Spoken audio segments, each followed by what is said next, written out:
Здравствуйте, мои дорогие друзья, гости и подписчики моего канала «Садоводы и огородники».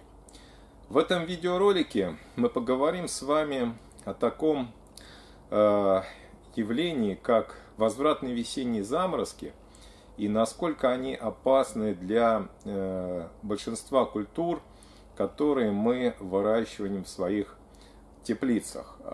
Прежде всего речь пойдет о таких культурах, как, естественно, огурцы, томаты, баклажаны и перцы. И заодно я расскажу вам несколько способов о том, как защитить эти культуры, которые мы, естественно, стараемся посадить пораньше весной, чтобы получить ранние урожаи. Но часто так бывает, что у нас очень ранняя весна, в апреле тепло, а нахожусь я в Московской области, и уже бывает такое, что 15 апреля у нас температуры бывают, превышают 20-градусные отметки. Так было и в этом году. Но потом, естественно, вот это тепло аномальное, оно, как правило, сменяется похолоданием.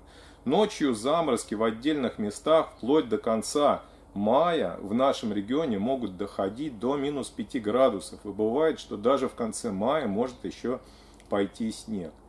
И сейчас первая половина мая, и у нас уже было две волны вот таких заморозков. Конечно, многим они принесли некоторые потери в их урожае, в их рассаде, так как люди, некоторые, не все были готовы к таким поворотам природы, особенно те, кто только недавно начал заниматься выращиванием овощей в поликарбонатных теплицах.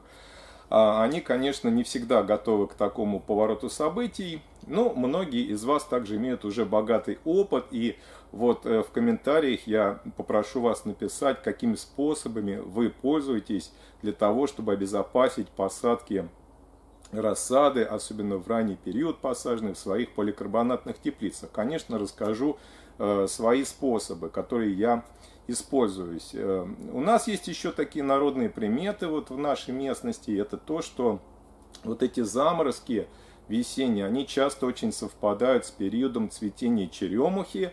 И второй такой серьезный заморозок по народным приметам происходит, когда распускаются листья дуба. Часто очень эти приметы совпадают, как ни странно. Ну и, конечно, бывает так, что приметы не совпадают с природой, и заморозков и не случается в этот период. Итак, давайте начнем с огурцов. Вот ранние посевы огурца в теплицу. Часто нам хочется получить ранние огурчики, уже мы там в конце мая хотим их покушать, и сеем их в апреле.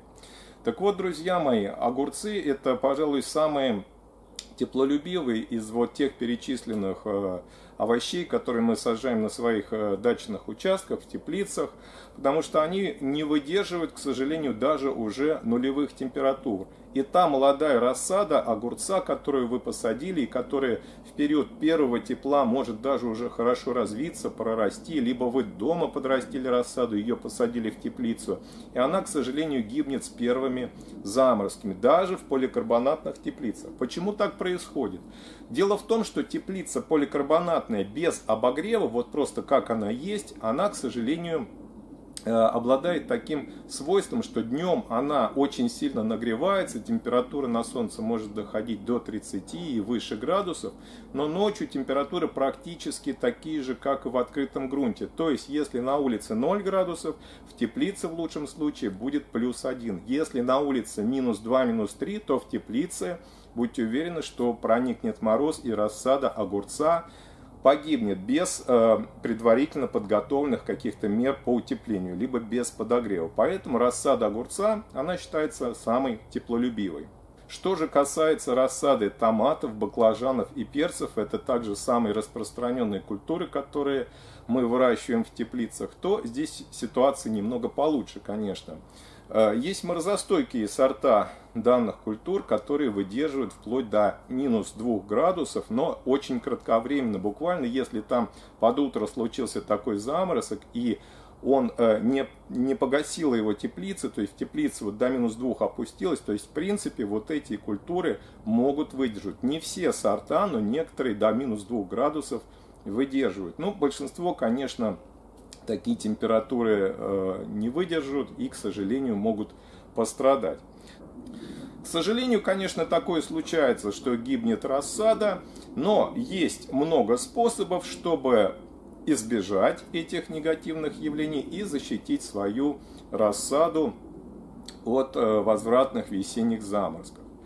Первый способ, о котором я хочу рассказать и которым я постоянно пользуюсь, это, конечно, установка. Вот как вы видите, у меня здесь сзади за мной установлено еще дополнительно укрытие над грядкой, где растут томаты. Я вам потом покажу, как они выглядят под таким укрытием. Вот данное укрытие, здесь установлены дуги, сверху укрыто укрывным нетканым материалом с 40-й плотности. Вот такое укрытие спокойно выдерживает мороз, не дает рассаде погибнуть, вплоть до минус 3 градусов. Спокойно вот это все защитит. Что касается других методов, они, конечно, на мой взгляд, более затратны, но тем не менее многие к ним прибегают. Это, естественно, обогрев теплицы с помощью каких-либо обогревателей. Могут быть электрические обогреватели, могут быть какие-то печки специальные. Все это, конечно, работает, все это хорошо, но теплицу, если долго топить электричеством, конечно, можно получить дополнительные и немалые расходы за электроэнергию, поэтому здесь надо тоже все взвешивать. Бывает, даже некоторые устанавливают специальные газовые тепловые пушки и также обогревают теплицы. Все это работает, все это хорошо, все это здорово. И еще есть такие методы, которыми многие пользуются, это свечи. Их зажигают несколько штук, естественно, чем теплица больше, тем их нужно в большее количество. Но этот способ больше подходит для маленьких дачных теплиц, которые обычно мы и устанавливаем. Такие, допустим, как 3 на 6, 3 на 8 метров, 3 на 4 метра. Вот такой еще способ может подойти. Свечи зажигают в железных ведрах, создавая таким образом еще вот это вот, чтобы пространство вокруг этой свечки было прогревалось, такие мини-печки получаются, то есть ведро оцинкованное, допустим, внизу стоит свеча зажженная, и вот такая конструкция, она всю ночь работает и тоже защищает от заморозков.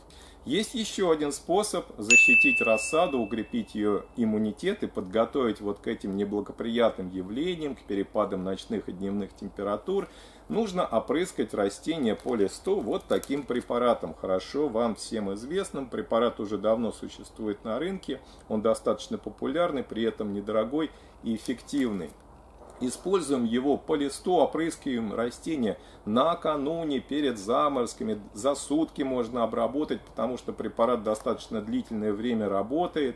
Опрыскиваем рассаду огурцов, томатов, перцев, баклажан, неважно какую.